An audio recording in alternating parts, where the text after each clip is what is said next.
Warning, incoming game over. Warning, incoming game over.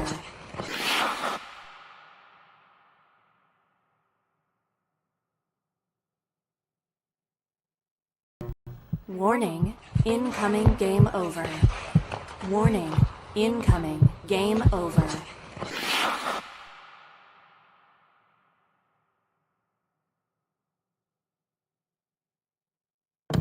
Warning, incoming game over.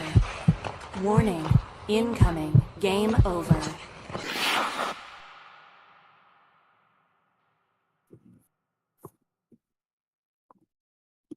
Hello, everybody. Warning, Uh, incoming game over.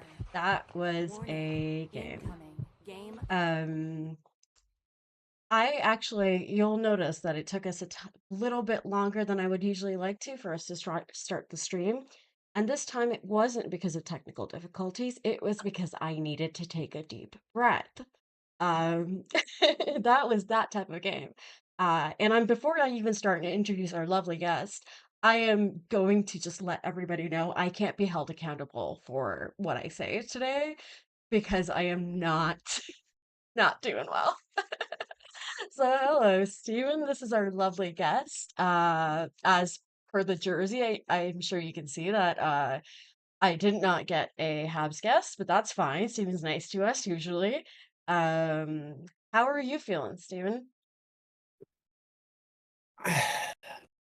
Fine, I guess. Okay. Like, it's funny because like before the game started, I was like, please don't go into overtime this time. Like, I really would prefer if we didn't go into overtime.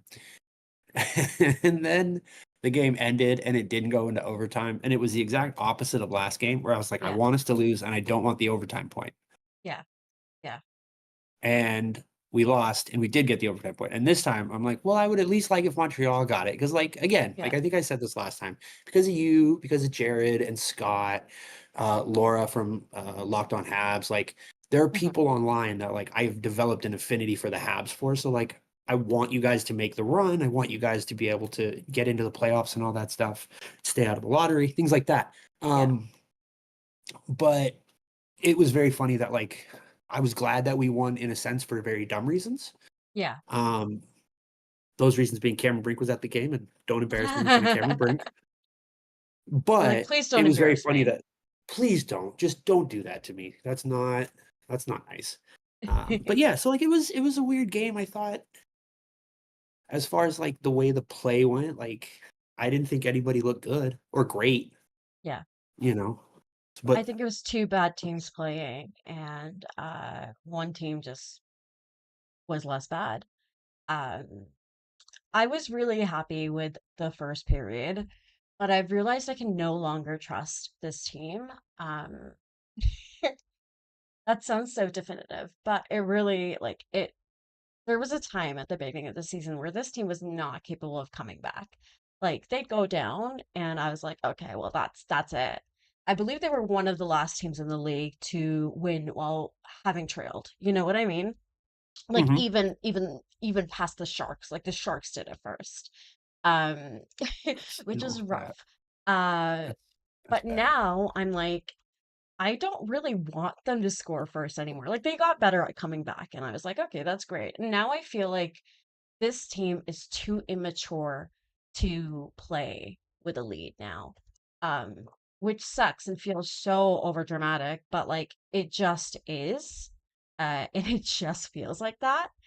Um, and yeah, it's been a rough one. I think we want to start today by talking a little bit about the game because as much as I'd like not to, I don't think I can get around it because this game is pretty consequential to me. Um, and then we have a fun segment. We'll do it either in the second or the third, where we can talk a little bit about coaches. Now, Steven has his pronoun feelings. They're very positive, as I'm sure you can guess. Super positive. Big fan. Um, yeah, and I want to talk a little bit just about like coaching for a team that's not good. Um, yeah. Okay, so first of all, I want to say hi to everybody in the chat. I see Claire can't stay. So thank you for stopping by, Claire. We really appreciate it. Um, And yeah, we have all our lovely, lovely folks. Um, so, Stephen, did you notice Patrik Laine in this game at all? Not a ton. I Yeah, don't, but like, I feel like that's what he is. yeah, Um, I didn't he didn't stand out to me in any one direction, and I think for a player of that caliber, that's bad, right? Like, I mhm, think when you're talking about, like, young players making their first couple starts in the game in the NHL, that's the goal. yeah. I just would love it if I never fucking noticed you. Excuse my language, I'm so sorry. I would love it if I never noticed you. And with a guy like Patrik Laine, who is going to make his mark on the game in big moments, to have a game go where he doesn't have an impact and he's not noticed, I think is expected, but it doesn't make it less disappointing in a sense. Yeah, And you just hope that the total of the moments that he makes, the the total of moments of impact that he has on the game over the course of a season is greater than, the sum impact of his moments of non-existence. yeah, yeah. I You think know? that's the yeah. I think for me, I was kind of talking a little bit on Blue Sky about how goal scorers are streaky. Like that's just how they are, unless you're like um Mr. Unless Fivehead it's the over there. 80s. Well, yeah. I was gearing up for Austin Matthews dig. But Oh, unless sure. yeah, yeah. But unless you're him, you're streaky. But um that's a little bit we're gonna touch on that because I had my thoughts on Marty benching him. Because he took one shift in the third period, and then Doc, I believe, was benched for the second half of the third. Um, so I do want to talk a little bit about the benching and that stuff, but just to like talk a little bit about the consistency of a goal scorer. We saw this last year with Caulfield, where he had his like trouble scoring. Excuse me. He went cold for a little while, but he developed other skills. I think Cole is early enough in his career where he can do that. I feel like Patrik Laine can get better at defense, but he's never going to, quite frankly, be good at defense the way that Cole is now. Because I think that, like, I don't know what his numbers reflect, but I do know at a point there were really positive. Like, I don't know what they are anymore, but they were positive, even when the team wasn't. Um, so it's good to like it's good to have other skills when one of your skill isn't working. And I think Patty's just struggling right now. I just also want to clarify that I am in no way, shape, or form throwing in the towel on Patrik Laine.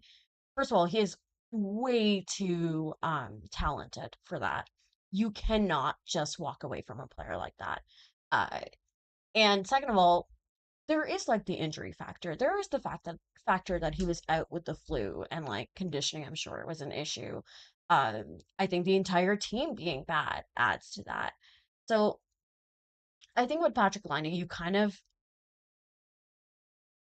of know what you have. I don't think that there's many surprises. If anything, I was surprised by the good defense he was playing at one point for the Habs. Uh, and by that, I mean good defensive moments. I don't believe his defense overall was great. Um, but you don't need that. Like, you don't necessarily need that because you're expecting Doc to cover that a little bit. You're expecting Doc to be able to take over in those moments. New Hook is just kind of here nor there. He was the best second line player today, I would say. Um, but and that's reflected in his ice time too. Him not getting benched, I think, is significant. Um, but it's just a frustrating game because I feel like the first line, even for like the first 30 minutes of the game, was good.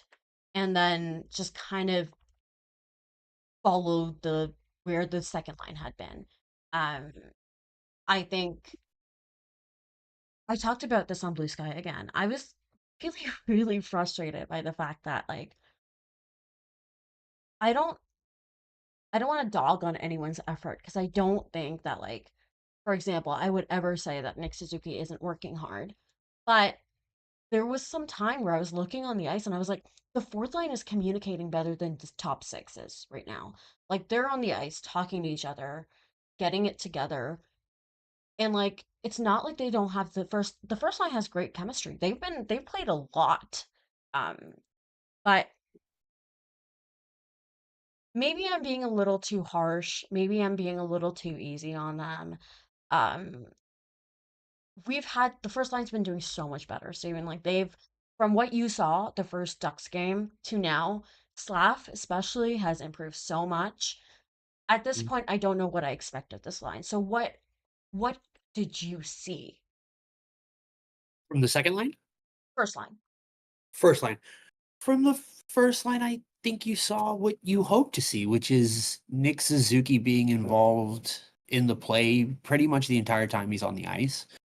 I noticed especially I think in the 6-on-5 at the end, I would say one of the things that I remember thinking was like, I hope I don't I don't know like the history of like top six centers for the Habs and stuff as far as like handedness and reach and stuff like that. But as someone who had the privilege of having Ryan Getzlaf be a right-handed shot on the top line, I don't think you can ever understate how valuable it is to have the best player on your team and the best center on your team be a right shot because the majority of players are left-handed shots. Hmm. And just watching Suzuki in that like top left corner near the blue line in the wall, he was completely engaged with everything that was going on in front of him. He was moving side to side. He wasn't like standing still. He was finding ways to, try to engage into play, provide options and things like that. Like he's such a smart player and I really like him. And every time I watch him play, I get more and more why you guys are insane about him online. Yeah. Um, Cole Caulfield, I think, is developing really nice. I think he's a guy that, it's interesting you talked about the difference between like Laine and Caulfield, right? Because I think on a draft profile sense, they're very similar despite being complete opposites physically. And that's always really fine. But I think a lot about something Phil Jackson wrote in his book comparing the difference between Kobe Bryant and Michael Jordan. And he said when Michael Jordan wasn't scoring the ball, he was going to make other things happen. Mhm. And when Kobe Bryant wasn't scoring the ball, he was just going to keep trying to score the ball. And I think to me that is indicative of what separates good goal scorers from great goal scorers. I think Yeah. it's the reason guys like this is I'm just going to take a dig at this guy because I hate him. Daniel Sprong. This is why Daniel Sprong will never actually be anything in the NHL.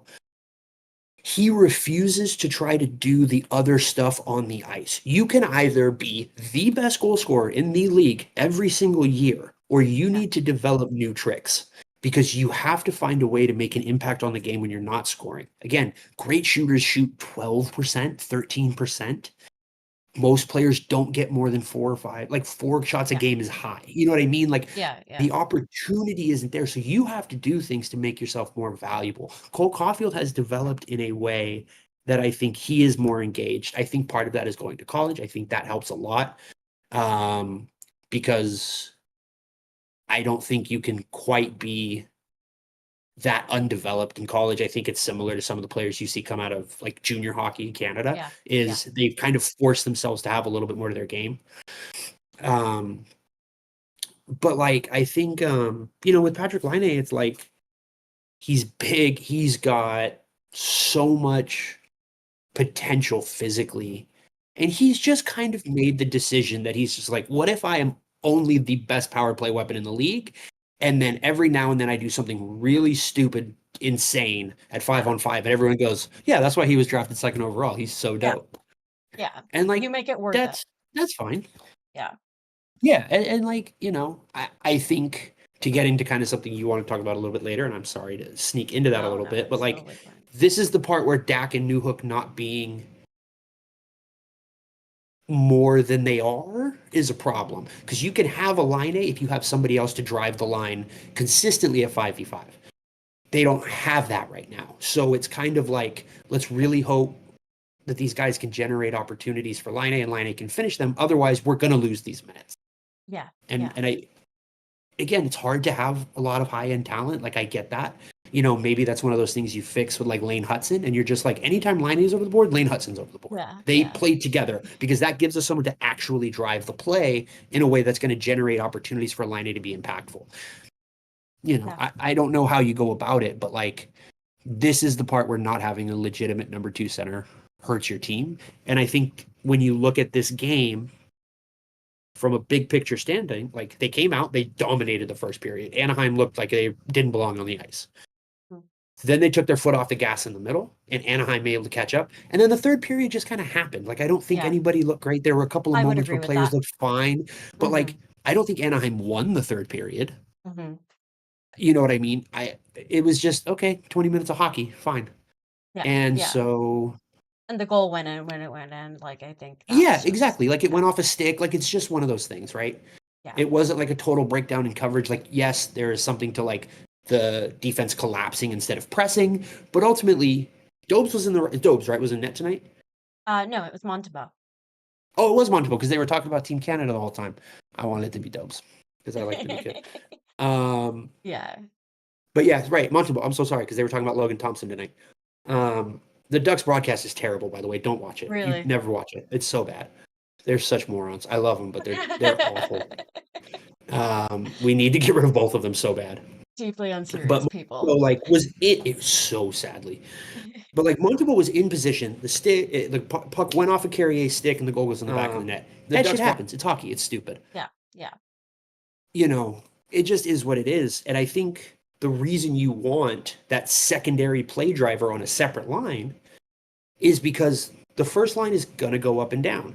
And having that second line to provide that extra 15, 16 minutes at 5-on-5 of impact is really valuable. And if line A can't do that, then that's where you go, okay, we got Hutson. We're going to put Hutson on the ice every time line A is on the ice. And those two are going to create some offensive opportunities that we can't generate other ways.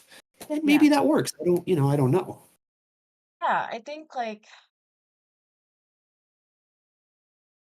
here's the thing. I don't want to like dog on them too much because I do think Kirby Dach's picked up his game so much. Like you said in the first I think he did some really good stuff in the offensive zone. But that hinges on being in the offensive zone. You know what Mhm. I mean? Uh, so first you got to get there, and I think in the second period especially, they weren't really getting there. Um, I think Kirby is stepping up. I think he's closer and closer to the player we need him to be. But it was ugly today. I would say it was ugly for the second line today. And I hate saying it because I don't want it to be true. Also, because I think Alex Newhook deserved a little bit better than being lumped into there because I think he did his job. Like, he wasn't extraordinary, but I don't think he's like an absolute disaster. Now, I don't know. I really wasn't paying enough attention to be able to tell you who was playing more of the center role on that line this game. Like, was it Kirby or Newhook? Not sure. Uh, but it definitely just felt like a line that felt unreliable. And I think again, ice time reflected that. Um but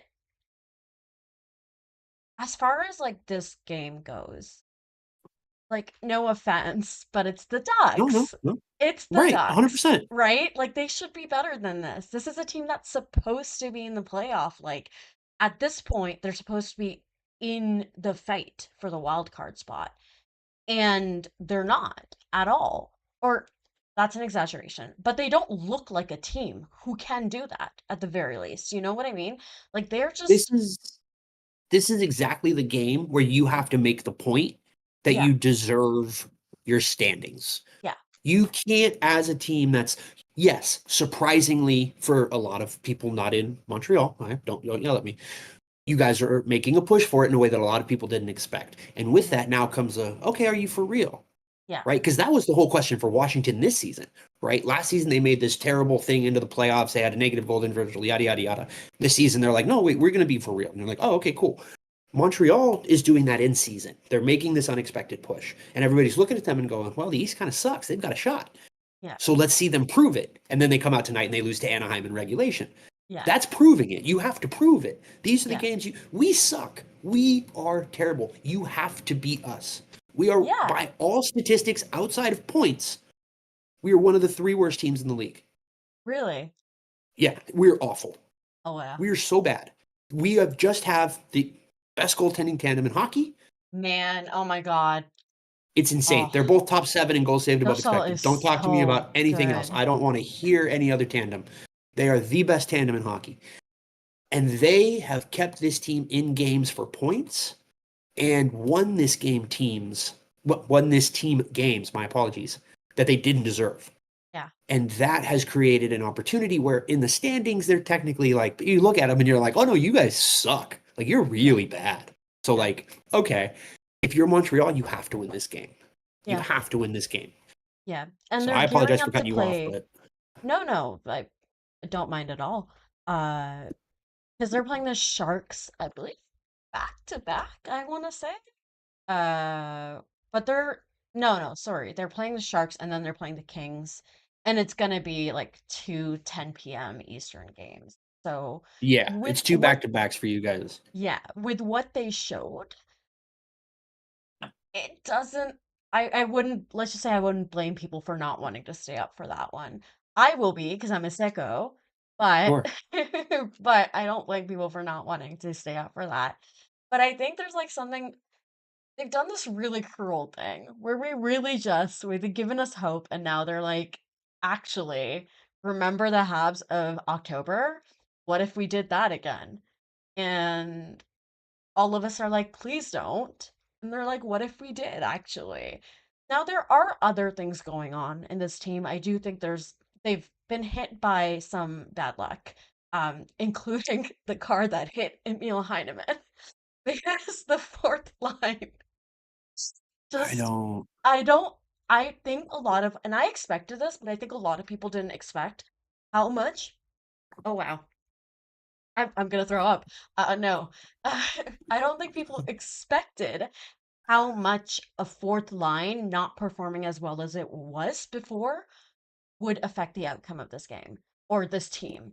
I was, because I pay attention to Jake Jake Evans and Yoel Armia and Emil Heineman. Ask Stephen what I accidentally called Jake Evans earlier. It's my new bit, but yeah. So I was expecting, honestly, I was expecting that hit. It technically shouldn't, but I the fourth line was a big part of what made this team so successful. Now I think Jake Evans, like shooting luck and everything like that. Like it was a whole bunch of factors. And then I think losing Caden Gooley has been really hard for this team. Because I think the Perrier and Gooley pairings were so they weren't the first pairing, they were the second pairing, but Marty would always start them when he could start them and it was in the defensive zone, right? Like with Matheson and Hutson, who were the first pairing, he'd put them out there for like any offensive situation. Um, but it was very much that like when Goulet and Carey were out there and you saw them in the offensive zone, they'd worked their ways there. They'd like gotten there from starting in the defensive zone. So I think Marty like relied on that pairing and completely understand because it was a good one. You know, Kinkley isn't dead the way I'm talking about him. I'm like, oh my God. But like that pairing sure is dead, and it feels like Carrie is just like I don't think the pairing is working, the top pairing right now of I believe it's Carrier and Matheson. Um, and I think there's like a whole bunch of things just sucking for this team, including the fact that like suddenly all the Atlantic teams have decided to step up. The Sens are winning now regularly. The Red Wings, when I pay attention to them, not often, I'll admit that, but when I do pay attention, they seem to be like doing okay. The Blue Jackets are making a run for it. Like it's the Rangers are the Rangers. They're inconsistent, they're hot and cold, but they're Yes, they they're a are. little bit better Yes, than they they were. are. Yes, they are. Um, but they're a little bit better than they were. So I think there's just a whole bunch of different circumstances going here. Um, from what you saw, like, what do you think? Like, Steven, how can we fix this team? No, like, what's the thing that you saw that you were like, is this team going to get their like heads kicked in if they make the playoffs? Like, looking at specifically that. Look, I think I think for this team, for where they're at, for where this like group of players is at, I think making the playoffs and losing in four is better than being in the lottery. Yeah. As demoralizing as it is, being able to show that you took that concrete step and you got your ass into the dance. And you Yeah. go, you know what? Yeah, we got dominated. Like it just happened. Somebody's going to get their ass kicked every year. But we showed that we can make it. And now what we have to do is show we can stay. Yeah. I think that is a lot of value. I think, for my opinion, a lot of this year for Montreal being legitimate requires Sam Montembeault to be legitimate. Okay. I remain skeptical. You mean like a long I term, like legitimate yeah, option? like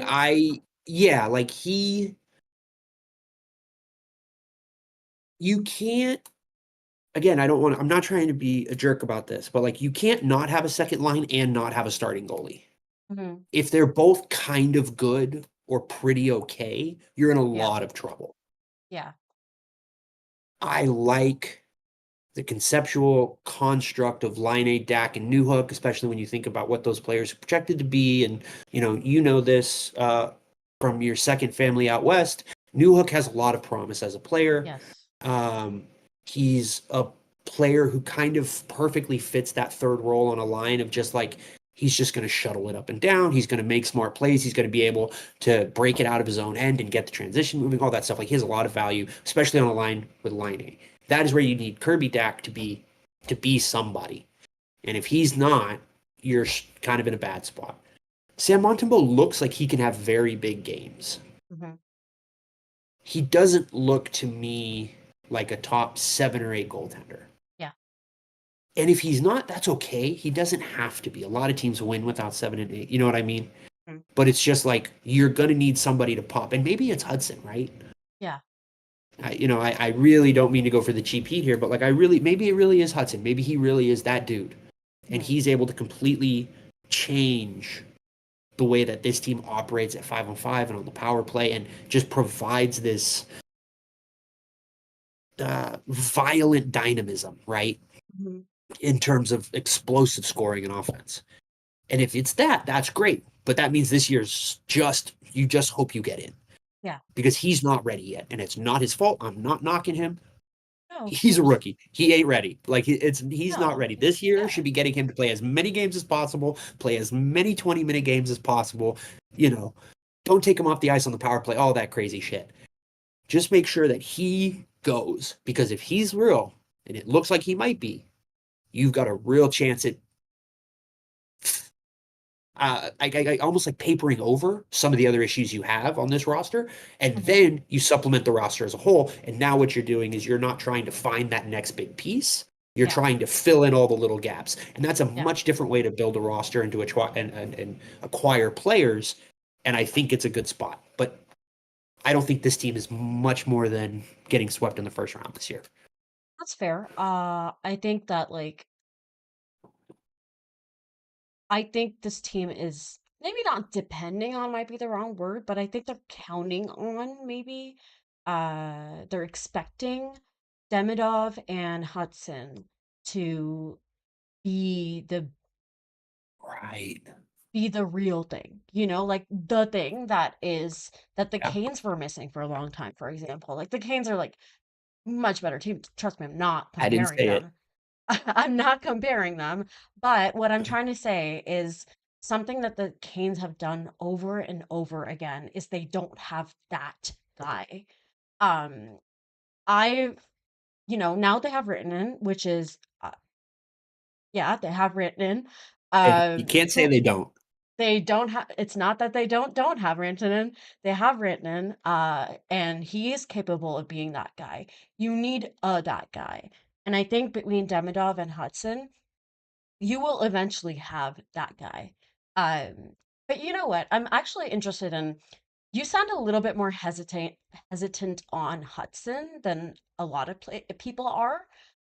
So I'd like to know more of your thoughts on that. But first, I would like to play our ad for Inchoo Bijoux, and give our lovely sponsors their dues. So we'll be right back, folks. We are so excited to tell you about our new partner here at Game Over Montreal, a delightfully witchy goth and glam jewelry store making handcrafted art that varies from subtle silver to gold pieces to glamorous bespoke. Inchoo Bijoux is more than just a company. They've built a community through advocacy and a welcoming attitude that has made them an institution here in Montreal. Located in the historic Chateau Saint Ambroise, Inchoo Bijoux also runs seasonal themed markets called Maleficarum Market, or Marché Maleficarum en français, where artisans from all over get together and showcase and sell their wares. Drop by 4000 Rue Saint Ambroise, Suite 278, and say hi to Astrid and the Wicked team, or head to inchoobijou.com and enhance your style. The next Maleficarum Market will be on the weekend of February 8th and 9th. We'll see you there. Now, let's get back to the show, but before you do, make sure you subscribe to Game Over Montreal, Game Over Network, and smash like on this video because it really helps us out.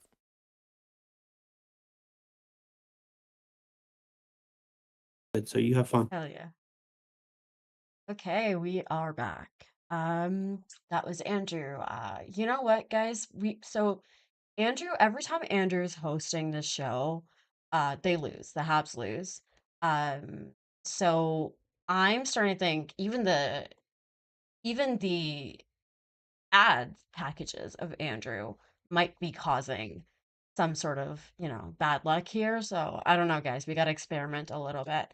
Okay, so before our ad break, I asked Steven a question, but now I'm gonna cut Steven off again because I really quickly have to remind everybody, if they're enjoying our stream or if they feel bad for me, they can, or they feel bad for Steven, they can like this video and I'd really appreciate it. And we really love having you here. Thank you. I know it's not the most fun game to talk about. But Steven's really smart and I like hearing his opinions. So Steven, you don't sound as bullish on Lane Hutson as everybody does. You also don't sound like a certain athletic writer who doesn't seem to think that Lane Hutson can be a top four defenseman. So I'd like to know more of your thoughts on that. Um, it really is unfortunately this simple. Yeah.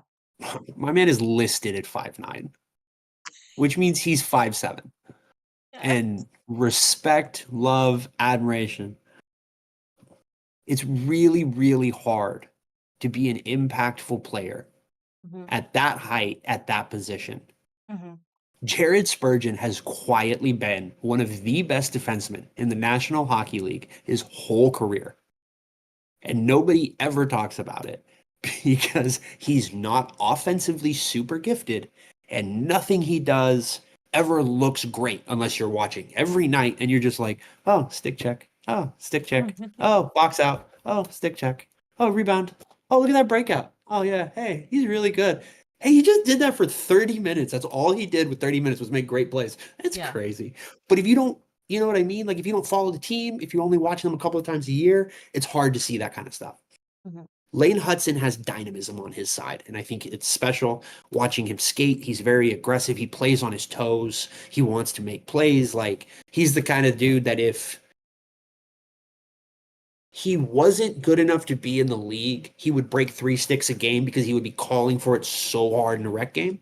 Yeah. You know what I mean? Like he would just break his stick because he wants the puck on his stick every second. And I love it. There are questions for me about how effective can he be in his own end? Can he learn to leverage his size? Mhm. Because let me say this though. There was a very specific play tonight that reminded me of one of when I was watching Jamie Drysdale play for the Ducks. Mhm. And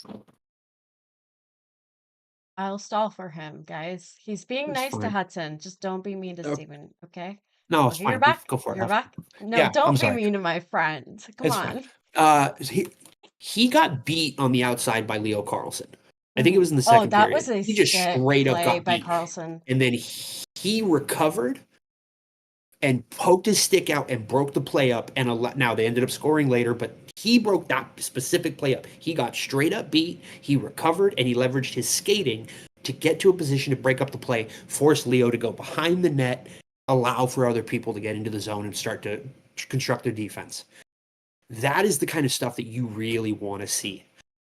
There was a very specific play in his first year for Jamie Drysdale where he was in his own end, broke the puck out all the way, took it all the way up, got a shot off, and then busted his ass all the way back to get a back checking stick check or stick lift and break up a play at the other end for 3-on-3 dead open ice, just crazy, fire wheel hockey or wagon hockey or whatever the hell they call it. If Lane Hutson has that in him, you guys are going to be okay. If he can learn to be consistent, if he can navigate being a small guy in a big league, especially when you get to the playoffs, right? And things go a little less cold and things like that, or guys get more physical because it's 7 games and they want you to be sore for games 4, 5, and 6. Mm-hmm. If he's able to navigate that, he has a chance to be really special. Yeah. His skating is really good. His intelligence is really high. His puck skills are really good. Everything is there for him to be able to do it. He just has to do it. And because of his size, I remain skeptical. But that isn't anything other than I'm kind of just a jerk. And I want to see these guys do it for more than 6 months. Yeah. Or 4 months or 5 months or even how long it's been. You know what I mean? You got to give these guys 150 games. At 150 games, you're going to know a better idea of what he is. I think 200 is the best, but I don't necessarily know that everybody's willing to wait that long. At 150 games, you're going to know if this dude can play and if he's going to be able to stick it out. And it looks like he is. It looks like. And then, you think about, and I apologize to everybody for this, trigger warning. You think about Reinbacher when he comes back, if he's able to come back healthy and play on that top pair. Now you've got this 6'3" transition physical-ish, right? He's not like a bruiser. He's not going to go out there and kill people, but he can use his body and stuff like that. He's a big boy. And you have him and Hutson together. Now you're really cooking with something. Now you're really starting to get somewhere because you have that ability to offset. So it's exciting. I get why you guys are so excited. I get why other people are so skeptical. Mm-hmm. I think there is a world where he is a Norris level defenseman every year. I also think there's a version of him where he's the 20 to 30 best defenseman in the league and not 8 to 15.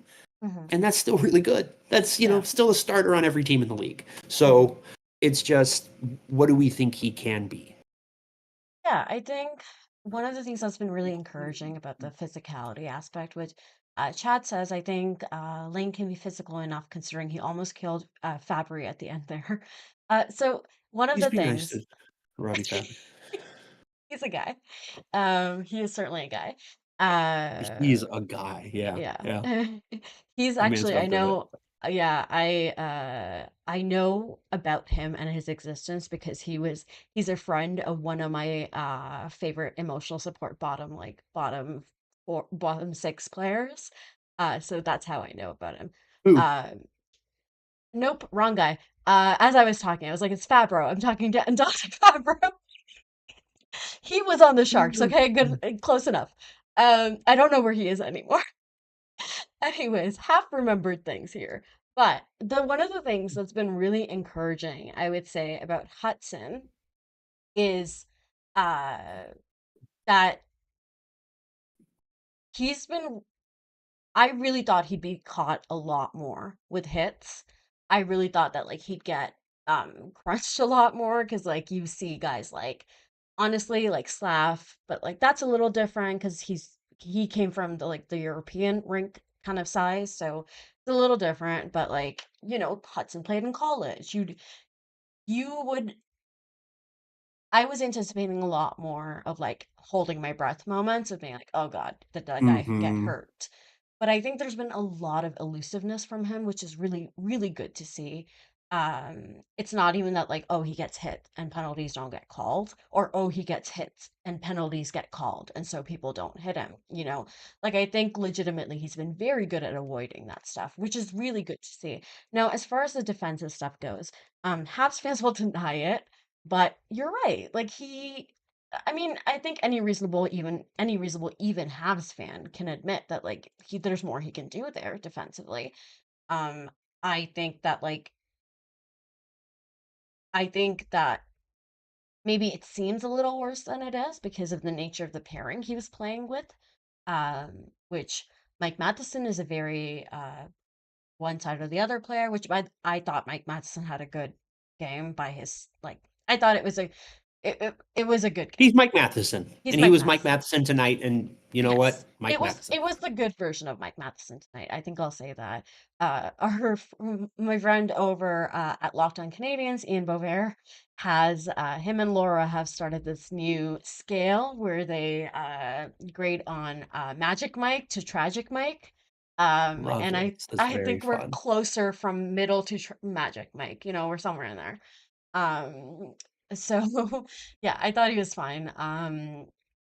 But that's the one really encouraging thing about Hutson. His size, offensively, he uses it in the way that he kind of uses it positively. Like it's one of the things that makes him work. Because there's so many times where a guy will just go to defend him, and next thing he knows, the Hudson's like behind him because he slipped under his arm, essentially.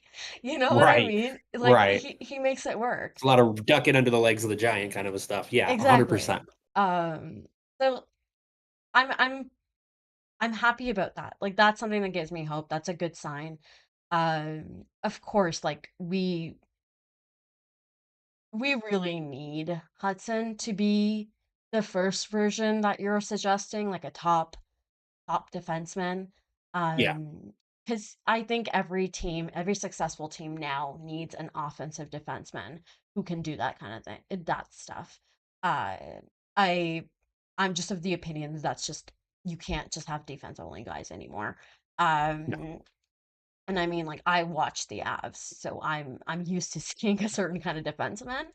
Um, uh, except when Joshua Manson is on ice.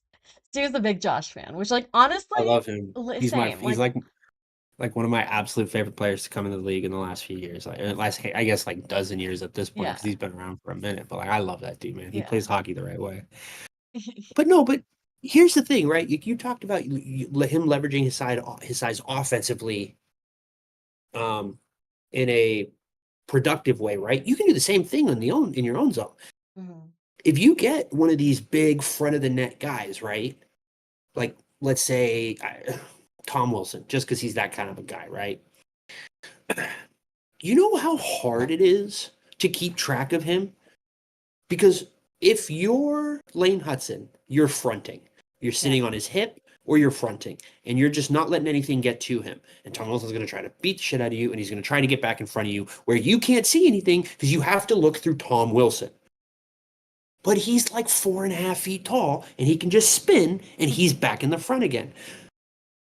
Pavel Datsyuk was not an overly physical player. He leveraged not being a very big or physical player and instead being a very talented player in front of the net to keep his space and to generate space. You can do that the other direction. You can leverage your lack of size, right? As you want to say it, to stick to guys because you know what I mean? You're trying to it's very comical, but it's true, and you can use that. He's got good skating. He's got what do you call agility, right? Like he Mhm. gets from a stop very quickly, and he's got a good stick. Yeah, man, that's all it's going to take. The thing about defense is it's effort, and he seems like he's willing to try. Mhm. If he's willing to try, and everybody else does a good job, you've got a real shot of it not mattering. And then you get all the payoff at the other end of the ice. Mhm. No, that makes a lot of sense, which I would also like to update you. Avery's been in the chat. And he said, "Game over Montreal 2, Steven strikes back." Yeah, I think that's about right. Steven's, by the way, we've been chatting a little bit on Bluesky, and he's wanted Cronin gone, which we'll talk about actually in our next segment. But he he keeps looking for losses because he needs that guy gone. And then what Yeah, happened I today, really need him Steven? out of What here. changed your mind? Cameron Brink showed up to the freaking game and did a jersey swap with Wild Wing. And like, she's Cameron, bro, she's so dope. Yeah. And so, Cameron Brink was there, and I needed to not be embarrassed. And now Kelsey Plum just got traded from Las Vegas to the Sparks. So Mhm. now I have told my house we are a Sparks house. That's just the way this Yeah. goes. Because Yeah. Kelsey Plum is one of the baddest women in the world. Like, again, when you get divorced and you show up to one of these games after getting divorced, looking like you just walked out of the Matrix, you were so cold, just one of the Yeah. coldest people in the world. Yeah. So I am now an LA Sparks fan, and I don't know how that happened because I thought I was going to end up being a New York fan because of Stewie, but whatever. But Cameron Brink showed up, and we can't lose in front of Oh Cameron yeah. Brink. I can't allow I feel that like to I happen. can't get embarrassed. Yeah, no, don't do that to me, bro. Like, come on.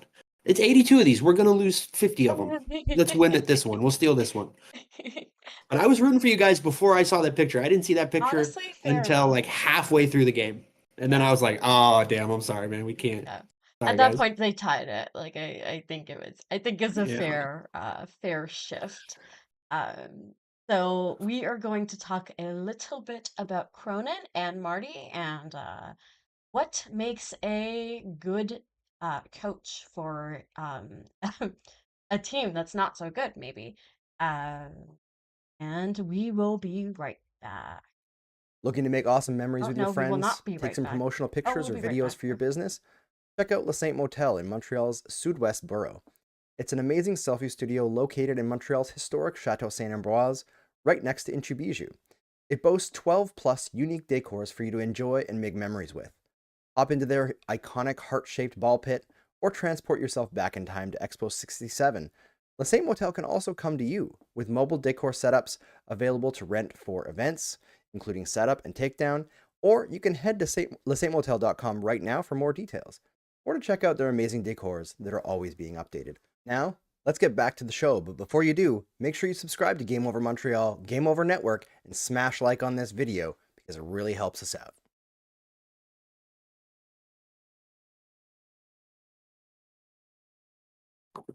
Okay, we're back.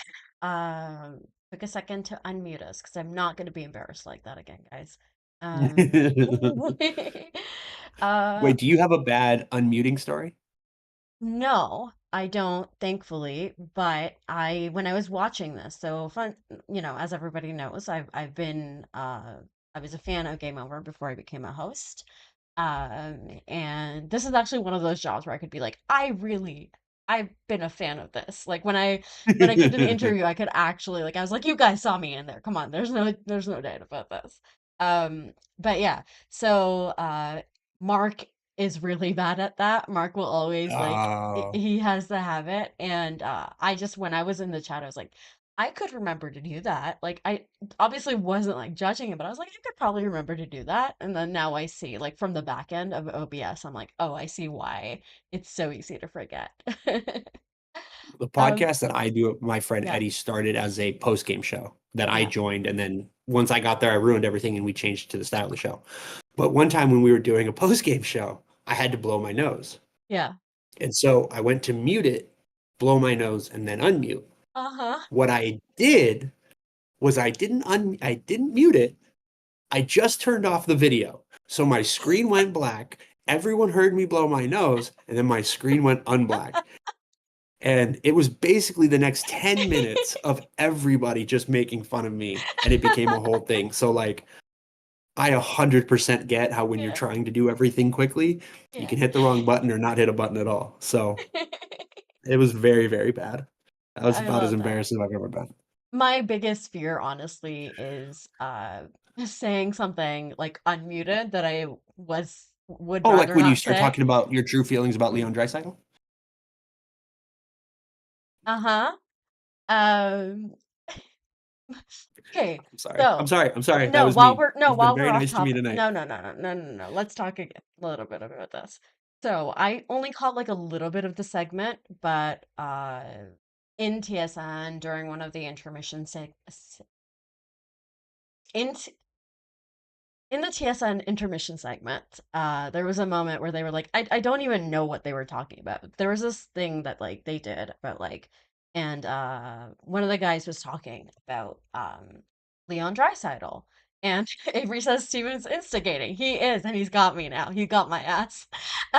So they started talking about Leon Draisaitl, and like obviously, Nate McKinnon came up, right? And they were talking a little bit like, Very good oh, pick. like, like Draisaitl's a little bit like they were essentially saying that Draisaitl has a better chance of the Hart because, and get this, because he's doing it without Connor McDavid being up there in the points. Even the way I screamed, the way I screamed. That is my favorite thing in the world because that is a tacit admission that every year in the past we've all kind of just realized he's got Connor McDavid, but we're going to pretend that he doesn't. So then being like, well, look how good he is without Connor McDavid. Oh, so you agree? I saw that. I saw that post because it made me think of the Meme Girls meme. Oh, so you agree? He has been relying on Connor McDavid. How interesting is that? Um, So yeah, sorry, I needed to it's scream about that. no, it's so silly. It is so silly. Yeah. We don't need to do the Lynn Draisaitl thing. But yeah, it's very, very funny the way that people change their feelings on particular arguments. Look at us. So perfect diction from us tonight. But yeah, how depending on how they want to paint how Leon Draisaitl is doing depends on how they change the argument. It's like, oh, okay. At least I can have perfect examples of you guys pretending you're not saying the same thing against yourself. That's fine. Okay, cool.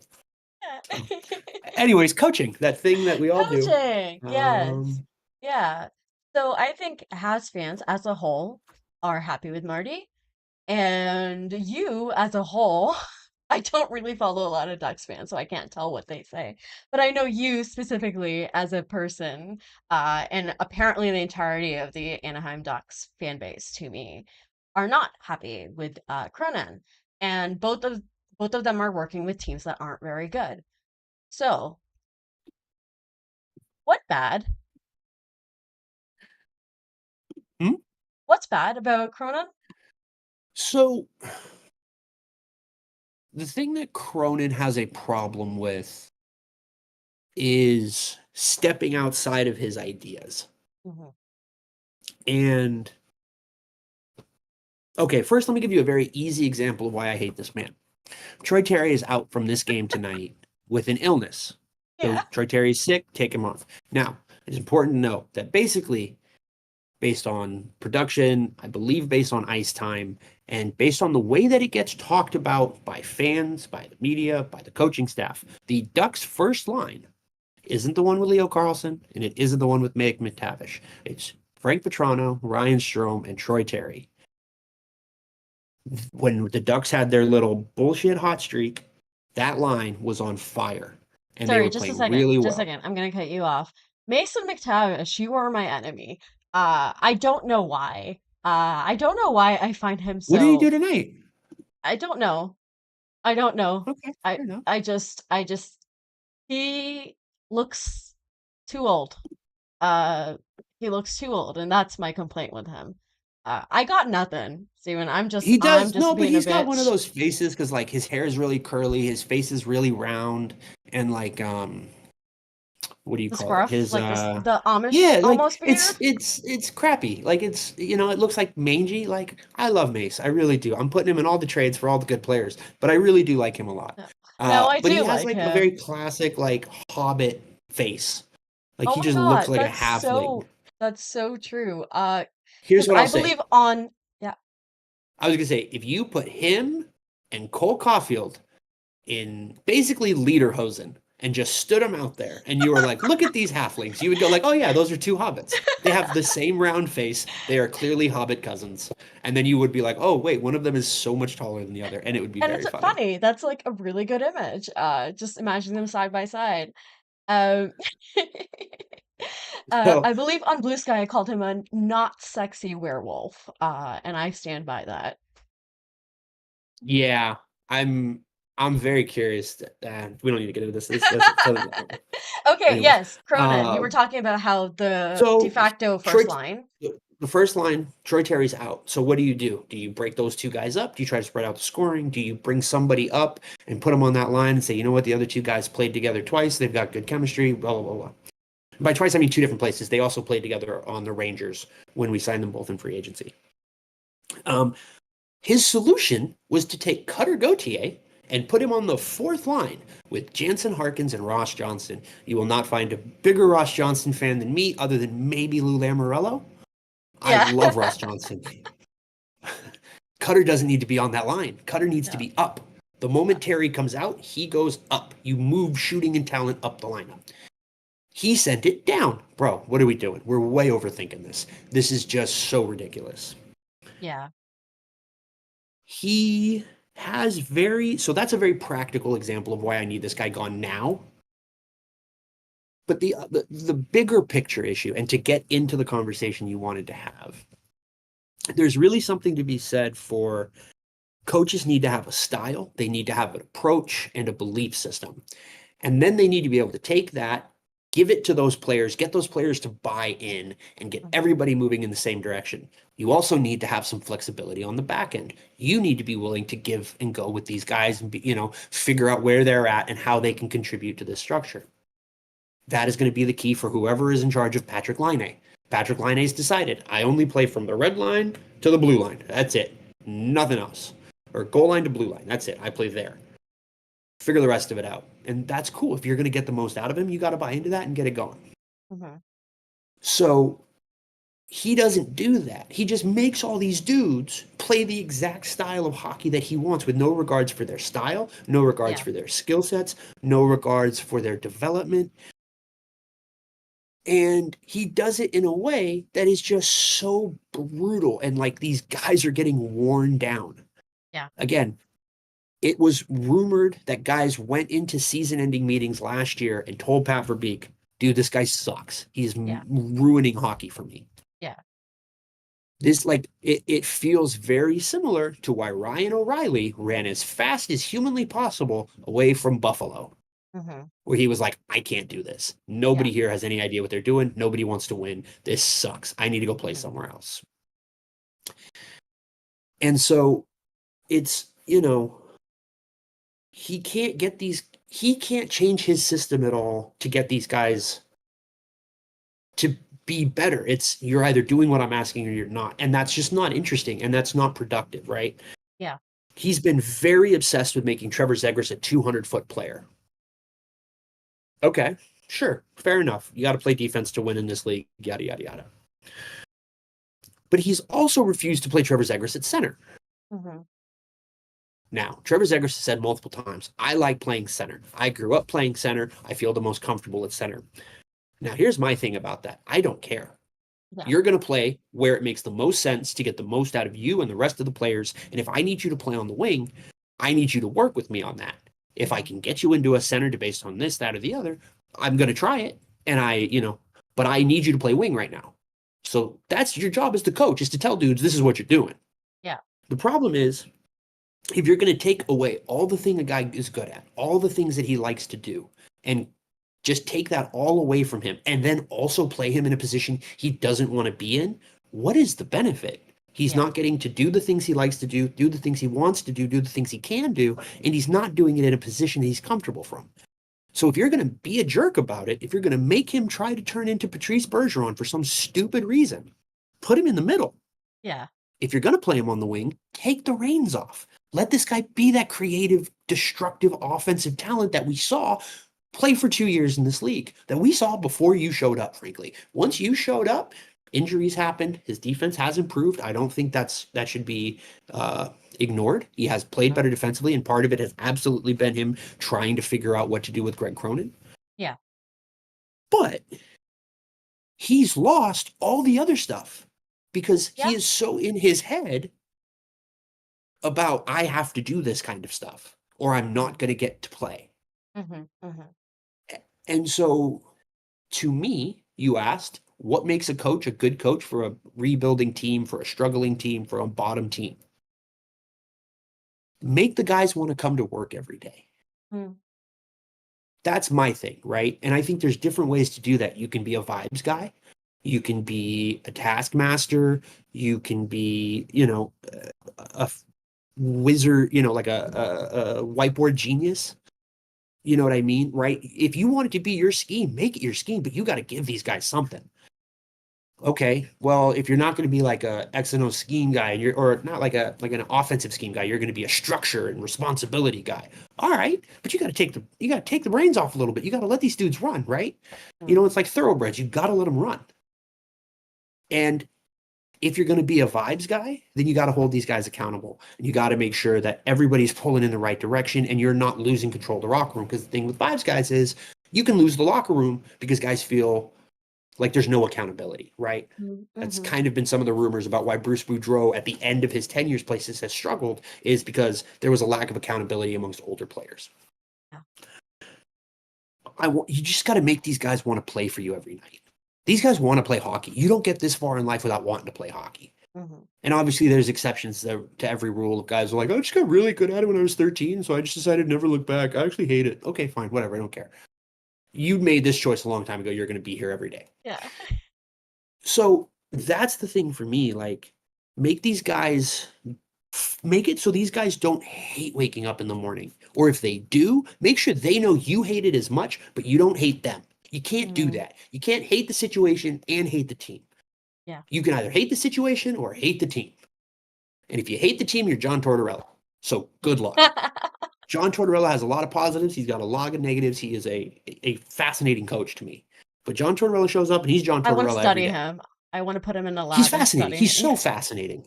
I am so fascinated by him because he gets guys like literally leave running away from him. And guys also to this day will be like, he's an asshole, but I love him. Yeah. Because he treats everybody the same way. Yeah. And as far as I'm concerned, as a second or third line guy, that rocks. I'm fine getting yelled at as long as we all get yelled at. Yeah. So for me, that's my thing, is like, what are you supposed to be? What are you supposed to be doing, right? Like, he's supposed to be a teacher and a structure guy. Mm-hmm. As I think I said this on the last show, none of these guys look better other than they look older. Mm-hmm. That's not good enough to me. Mm-hmm. Hell, there was a whole article the other day for the Hockey News, I think, by Patrick Present, a good writer, writes about the Ducks. And he basically got Cronin. Well, I don't want to say he got Cronin to say. He has a quote of Cronin saying, Jackson Lacombe is playing so well this year because he's had more time, because he had a long and successful college career, and he's a few years older. So Cronin is saying straight up, the guy who's maybe the best wing I can point to as getting better under me has nothing to do with me. Mm-hmm. And once these other guys get older, they'll be fine too. Bro, why are you here then? What are you doing? What's Because your you just job? basically told me you're a blow up. Like, what are you doing here? Yeah. Like, because none of these guys are happy. So you're not a vibes guy. None of these guys are getting better. You're not a teacher. They don't play with structure. What are we doing? Mm-hmm. And that's the thing for me. I think when Marty came in at first, he was a vibes guy. Marty's job was to come in and make everybody like playing hockey again. Yeah, because playing hockey in Montreal is really stressful. Yeah. Playing hockey in Montreal is really, really stressful. And it can also be really, really fun. Like, it's both of it those can be things. Great. But in the moment, it was not good when he first came in. Bad. Right. And I think there's good stress, right? There's something to be said for being like, I get to live up to that C on my chest every day. Mm-hmm. That's my job, right? That's stress. That's pressure. But that's immortality, right? Mm-hmm. That's why some guys go places and some guys don't. Yeah. Okay, it's stressful to play here, but I want to be here because that guy and the guys in that room make it worth being here, and we're going to figure this out. Mm-hmm. Great. Love it. Let's go, baby. Come on. Yeah, I love that raw shit. Or, you can just make it like, hey, this sucks, but the only way to it is through it. So we're just going to fight every day. We're going to buckle down. This is going to suck. The roster's going to slowly improve, and we're all going to learn what we're doing. And in a year and a half, you know what I mean? And that's, I think, what they thought Cronin was, and he just isn't. Mm-hmm. They thought Cronin was going to come in and build a culture and a structure and an institution in a way that would allow this team to flourish moving forward, playing smart defensive hockey. And I think what they didn't realize is that the place that he was doing that had it done for him. He was the AHL coach for Colorado. He Yeah. was not in charge of making that happen. That was Sakic, that was Bednar, and that was Nathan McKinnon. Those are the guys who said straight up, this is how we do it here. Mm-hmm. This is what we do. Hmm. Nathan McKinnon is an insane person. He's also a winner, so he Yeah. gets to be insane. Make it so, you know what I mean? And like, I Mhm. think they thought he was part of something that I don't think he was. Mm-hmm. Mm-hmm. I think I said this last time. I think he is a great big picture guy. Yeah. I would let him run US hockey, and you know what I mean, tomorrow, Yeah. as far as just like overseeing operations, what is our goals, and then you let all the other stuff trickle down. On a day-to-day basis, I don't think he's got it, man. I was Yeah. really high on him because he was there when Pollock and Pellick in the Islanders popped off, and he was part of them getting better early on. And boy, I would love to see any one of these young Ducks players look good. That would be Yeah. great because I like all of them. I really like all of them. They've all You got got different a skill really sets. good like team, like in terms of the There's a players. real roster there, Kay. There's There a real really is. There's a roster. whole roster right there. And I've got this freaking guy who the best thing I can say about him is every time they cut to him on the bench, he looks good, man. He looks good in that suit. He wears the hell out of that suit. He does He's wear got the his hell out little, of that suit. he's got, yeah, I mean, he man wears a suit well. Yeah. And I just like, bro, I don't know what you do here, man. And that's not good enough because I can't let these guys hate this so much they want to leave. Yeah. I need these guys here. What is it that you do here? Is essentially the question. Yeah, because I think like Yep. to relate this back a little bit to like Marty is we are this You're sure? year Please for the do. first time. No, this is great. Like I love hearing this thought because like I think we talk. I'm constantly DMing you about Cronin because I'm really fascinated about like what is happening here because again, having watched the Avs a lot, I was very impressed with Cronin. But when I think about it, like yeah, that structure was essentially made for him. Like he just had to follow like he was given a task and he followed it. You know what I mean? Yeah, Um, 100%. so like what was I saying? Yeah, I was saying about Marty. The thing about Marty is that um this is the first time we're starting to see him uh use stuff like benching, use techniques like, and not just benching like the guys that don't play a lot. Like he benched Patty Laine, he benched Kirby near the end of this game. In Mhm. the past, he's benched Slav. Like he hasn't been afraid to. He hasn't benched like. Obviously, like you're not going to bench Nick Suzuki, but that's because Nick Suzuki doesn't deserve to be benched. You know what Right. I mean? Like you can say a lot of things about Nick Suzuki, but I don't think I've ever seen him play so terribly that I'm like, this team is better without him on the ice right now. So that's the thing about the vibes guy thing that you're saying is, so I had a conversation about this, with, on Blue Sky with a few people who were involved. And the conversation was I essentially in the moment, like near the end of the game, put out the thought that yeah, Patty did.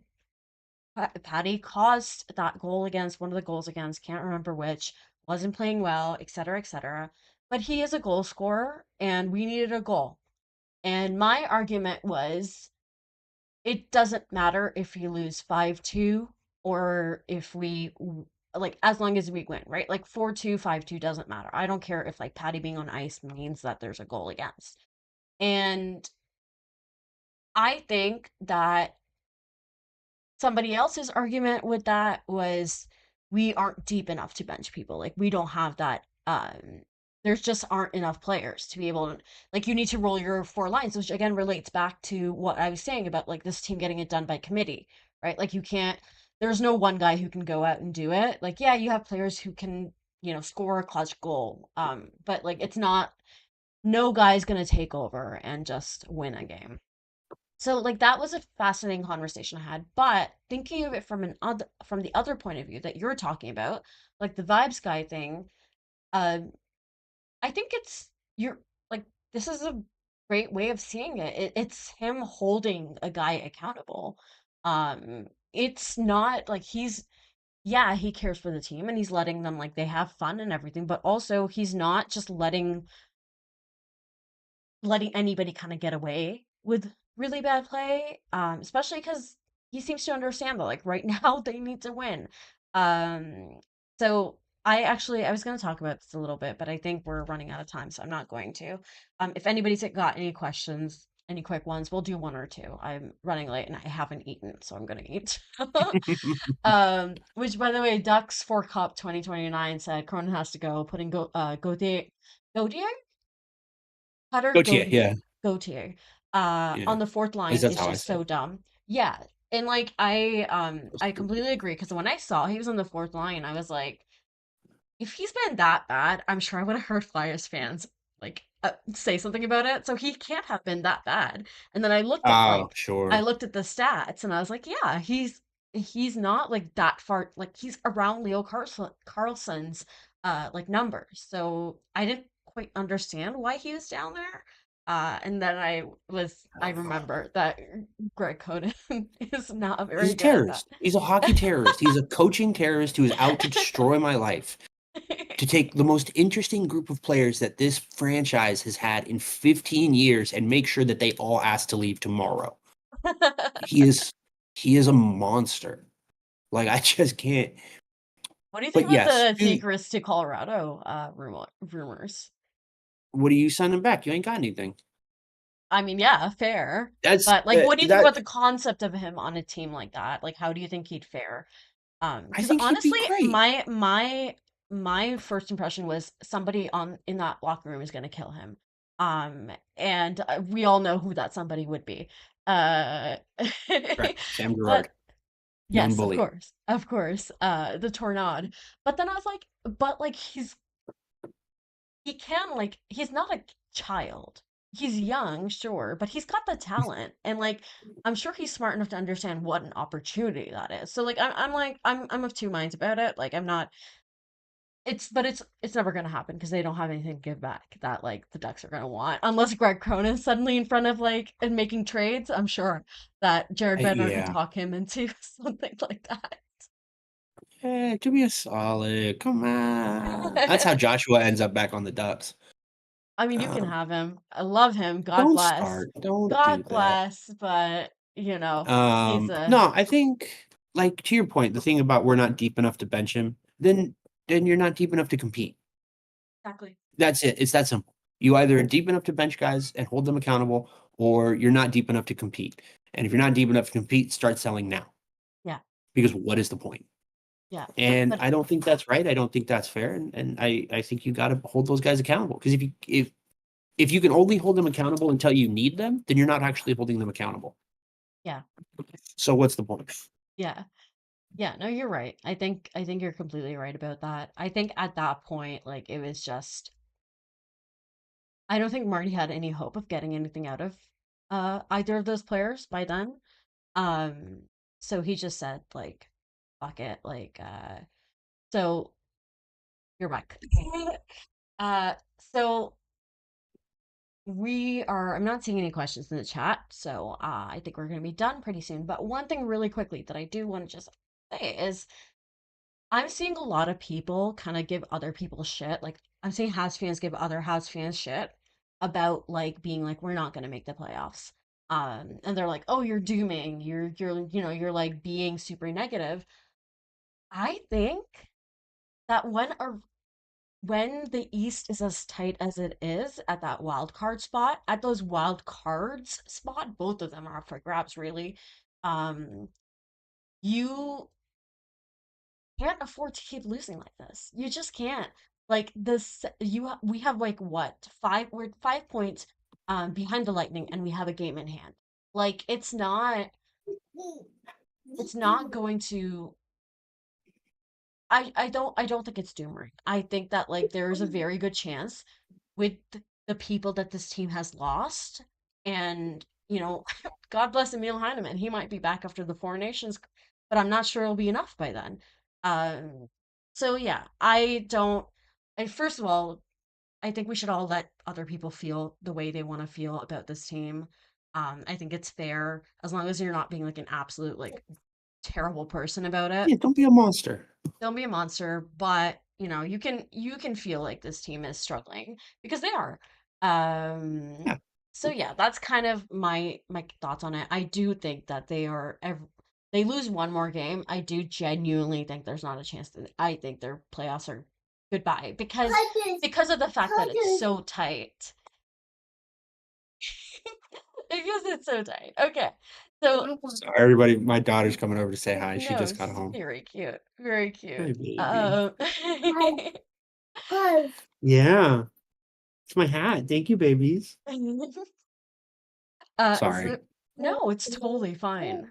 So Robert it says the playoff drive ended the second goalie was out. They need their core players to do it, and they don't have it now. Yeah, completely agree. Um, okay, so we are going to head off. We are going to log off soon. Never log off. And yes, oh well, I'm not gonna log off, but we're gonna end the stream. I don't log off, guys.